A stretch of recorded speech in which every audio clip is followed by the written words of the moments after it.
వాసంతి జాడ కనిపెట్టిన పోలీసుల నిర్లక్ష్య వైఖరి రచించాలి. 6 రోజులైన పోలీసుల కూడబట్టి సిగ్గు సిగ్గు శిక్షించాలి. చేసిన వారిని వెంటనే వర్ధిల్లాలి భారత కమ్యూనిస్ట్ పార్టీ, వర్ధిల్లాలి భారత కమ్యూనిస్ట్ పార్టీ. కల్పించాలి అమ్మాయిలకు రక్షణ వెంటనే, కల్పించాలి అమ్మాయిలకు రక్షణ వెంటనే. జాడ కనుక్కోలేని పోలీసుల నిర్లక్ష్య వైఖరి పోలీసుల నిర్లక్ష్యం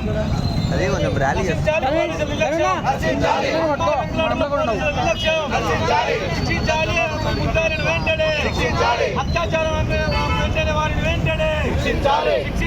2 సంవత్సరాల అమ్మాయిని శవాన్ని కనుక్కోవడం పోలీసుల నిర్లక్ష్య వైఖరి. వర్ధిల్లాలి భారత కమ్యూనిస్ట్ పార్టీ, వర్ధిల్లాలి భారత కమ్యూనిస్ట్. అమ్మాయి ఎత్తుకోవడంలో పోలీసుల నిర్లక్ష్య వైఖరి, అమ్మాయి ఎత్తుకోవడంలో పోలీసుల నిర్లక్ష్య వైఖరి.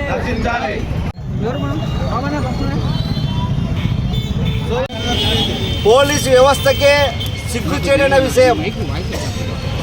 గత ఆదివారం ఉదయం 10 గంటలకు నందికొట్కూరు మండలం ముచ్చుమర్రి గ్రామంలో, పగిడాల మండలం ముచ్చుమర్రి గ్రామంలో వాసంతి అనేటువంటి 3వ తరగతి చదివేటువంటి 8 సంవత్సరాల బాలికని అత్యాచారం చేసి హత్య చేసి మేము మల్యాల ఎత్తిపోతల బతుకంలో పడేశామని చెప్పేసి 3 మైనర్ బాలురు స్వయంగా వాగ్మూలం ఇచ్చిన ఈ రోజుకి 6 రోజులైనప్పటికీ ఆ అమ్మాయిని కనుక్కోకపోవడం అంటే ఇది పోలీసు వ్యవస్థకే సిగ్గు చేయడమైనటువంటి విషయం. వాళ్ళందరినీ కూడా సస్పెండ్ చేయాలా. ఈరోజు అక్కడ ఉన్నటువంటి నందికొట్కూరు పిఎస్లో ఉన్నటువంటి సిఐ కానీ డిఎస్పీ కానీ ఈరోజు ఎంత సిగ్గు లేకుండా 6 రోజులైంది, రేపటికి 7 రోజులు అవుతా ఉంది. ఒక్కసారి ఈ ప్రపంచం ఏం జరుగుతూ ఉంది.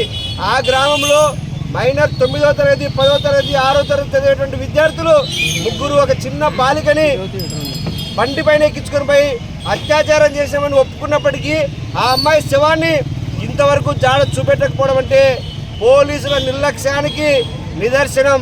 అందుకోసమే ఈరోజు ఎస్పీ గారిని కూడా బదిలీ చేయడం జరిగింది. ఇలాంటి అన్యాయాలు అక్రమాలు జరుగుతూ ఉన్నాయి. ఈరోజు ఆ గ్రామంలో ఏం జరుగుతుంది, అసలు వాసంతి జాడ ఎక్కడ? ఈరోజు ఆ గ్రామంలో ఎక్కడ చూసినా గంజాయి, అదేవిధంగా మత్తు పదార్థాలు ఉన్నాయని చెప్పేసి బహిరంగంగా ఈరోజు ఒక వర్గం వారు 2 బైరెడ్డి కుటుంబానికి చెందినటువంటి ఎంపీ సొంత గ్రామం, ఆ గ్రామంలోనే బహిరంగంగా విమర్శించుకుంటా ఉన్నారు. ఇన్ని రోజుల్లో మైనర్ విద్యార్థులు గంజాయి సేవిస్తూ ఉంటే వీళ్ళు ఏమన్నా గాడిదలు కాస్తా ఉన్నారా పోలీసులను మేము అడుగుతా ఉన్నాం. ఈరోజు ఎక్కడ రక్షణ ఉంది? మహిళలకు రక్షణ లేదు, చిన్నపిల్లలకు రక్షణ లేదు, ఎవరికి రక్షణ లేదు. ఈ నంద్యాల జిల్లాలో నంద్యాల టౌన్లో కూడా చాలా మందికి నిర్లక్ష్యానికి గురవుతూ ఉన్నారు. అందుకోసమే ఈరోజు మహిళలకు రక్షణ కల్పించాలి. వాసంతి జాడ ఎక్కడుందో తెలియాలి. ఒకవైపు క్షుద్ర పూజలు అంటా ఉన్నారు, లేదా రోజుకు కథ చెప్తా ఉన్నారు పోలీసులు. ఏ కథ నిజమో ఏం అబద్ధమో ఈ జిల్లాలో ఈ రాష్ట్రంలో ప్రజానికం కూడా అయోమయంగా ఉంది. స్వయంగా ముఖ్యమంత్రి చంద్రబాబు నాయుడు గారే స్పందించిన నంద్యాల పోలీసులు స్పందించలేదంటే నంద్యాల పోలీసుల పనితీరు ఏ విధంగా ఉందో అని చెప్పేసి మేము ప్రశ్నిస్తా ఉన్నాం.